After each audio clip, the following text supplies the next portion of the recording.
Welcome to the Tech Egg. Don't get scrambled. Enjoy the video. In this video, I will show you how to make a delicious fruit salad using only apples.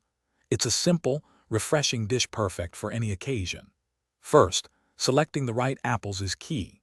Look for firm, crisp varieties such as Honeycrisp, Fuji, or Granny Smith to ensure a great texture. For a serving of 2 to 3 people, you'll need about 3 to 4 medium-sized apples. Always remember to wash them thoroughly under cool, running water before you begin. Once your apples are clean, it's time for preparation. Carefully core each apple and then slice them into uniform, bite-sized pieces. Aim for cubes of about 1 inch for easy eating. To keep your apple salad looking fresh and appealing, it's crucial to prevent browning. Immediately after cutting, toss the apple pieces with about 2 tablespoons of fresh lemon juice. If you prefer a slightly sweeter, citrusy flavor, 1/4 cup of orange juice works wonderfully too.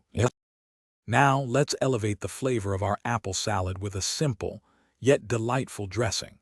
In a small bowl, combine 2 tablespoons of honey with 1 teaspoon of ground cinnamon. Whisk these 2 ingredients together until they are well combined and form a smooth mixture. This dressing adds a touch of sweetness and warmth that complements the natural crispness of the apples beautifully. Gently fold this dressing into your prepared apple pieces, ensuring every piece is evenly coated. Your apple fruit salad is almost ready to enjoy.